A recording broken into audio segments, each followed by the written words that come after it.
And the night I was born, my father had to hitch up the horse and buggy and go for the doctor because we didn't have telephones and nobody had a car in those days. Yeah, because you were born in 1901. I was born in June the 16th, 1901. And then your family moved to Maxwell Street? Yeah. Then their first home was on Maxwell Street. And then they outlived that little house and moved to Transylvania Park. And that was a lovely street. It had a wide park in the center. And we used to play in the park a lot. And I remember we had a great big backyard with a horse barn. And we had a pony. You did? That we kept right there on Transylvania Park in the horse barn. I didn't even know you had a pony. Uh-huh. Could you ride it?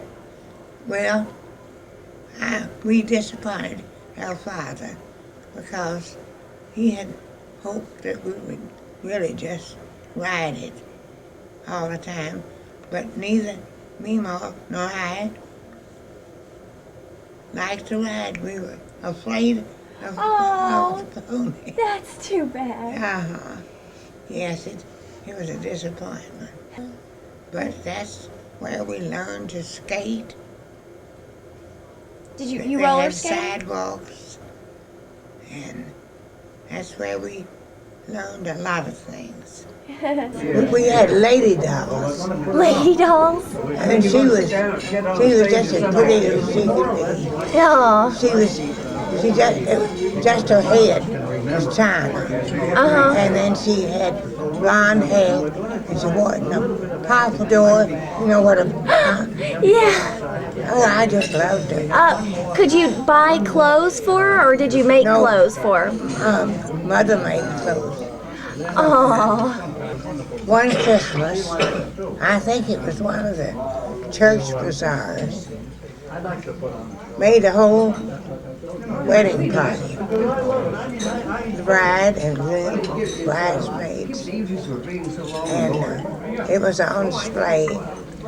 Out of dolls? For Oh, dolls, yeah. yeah. Had a whole wedding party.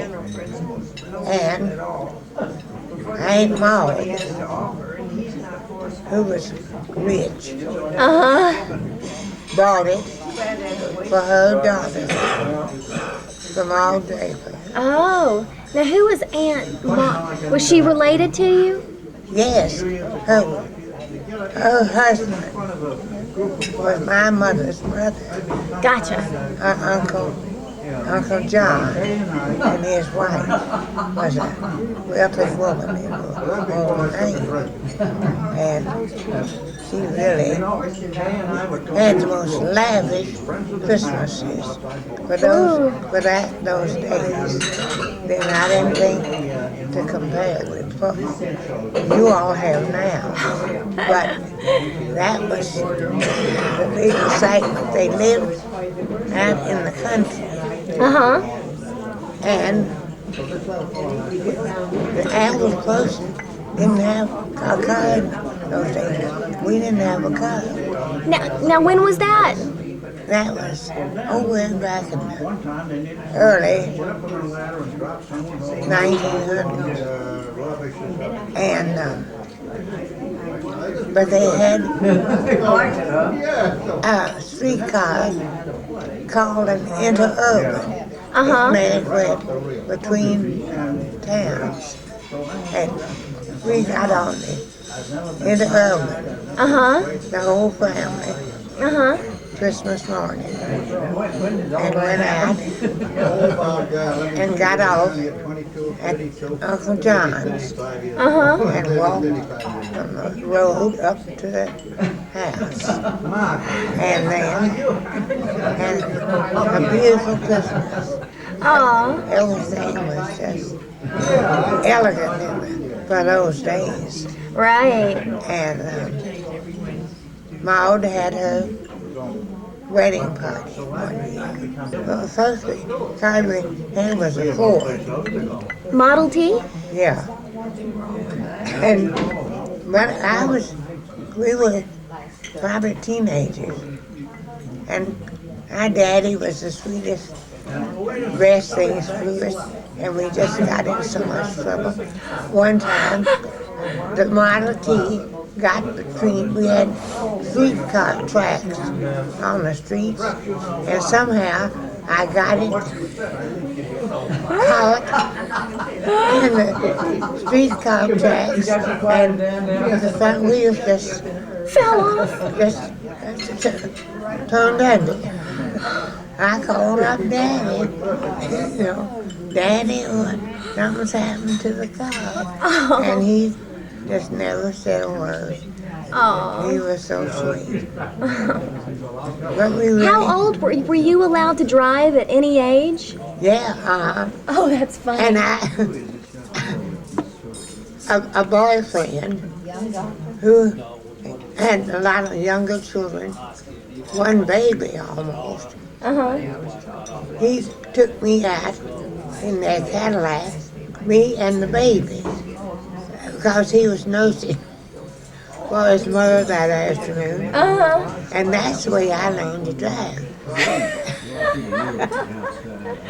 Just That's out on funny. this road. On Like a dirt road? No formal instruction at all. How fast could cars go? Oh, not about 25, 35. Girls and boys enjoy it. Emma McClintock. Aunt Nenie and her mom.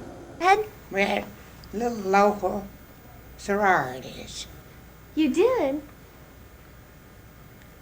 I can't even remember the name of it.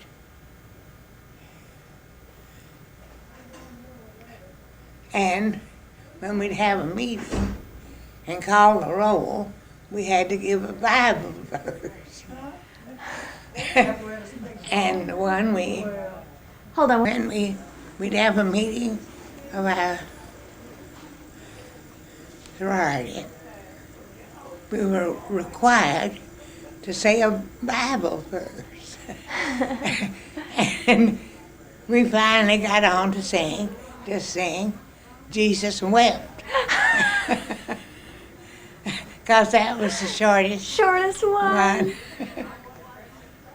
Now, isn't that ridiculous? So, That's funny. Why would we have to want to say a Bible verse when they call the roll? What else? What did you do in these sororities? I don't remember that we did anything. Did you have parties or anything? Or maybe raise money or something? I think the whole school had a big party. And now that was when a date sent me, we used to wear these huge bouquets Uh-huh. pinned to our stomach.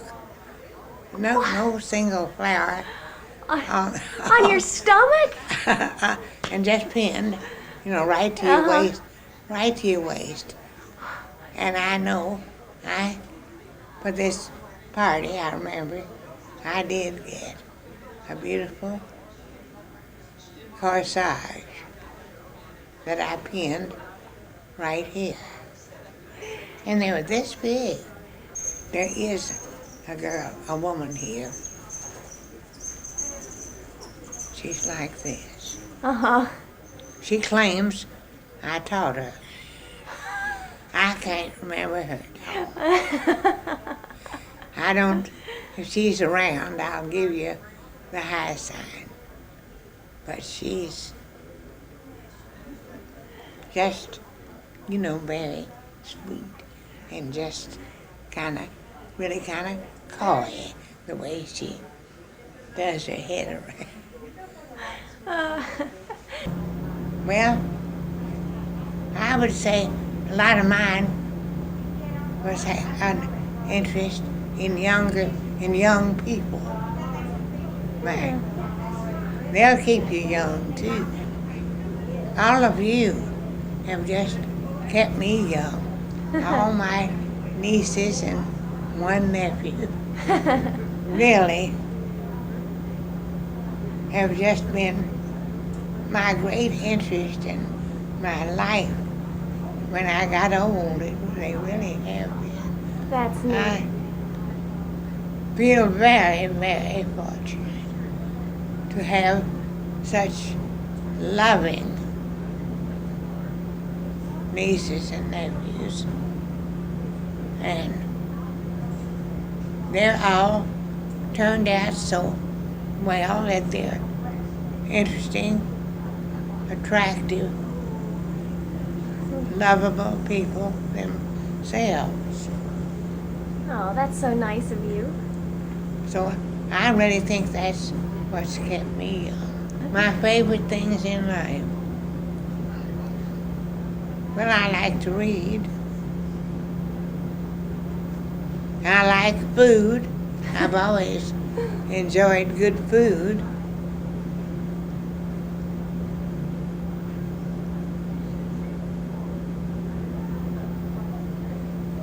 And people, not everybody, but I enjoy many people. Well, I was on my own by the time I was 38 years old. My parents died young. And so I just had to be independent and had to make my own way. I loved gardening. I loved everything about the little house. Aunt Nenie's courtyard. It's beautiful.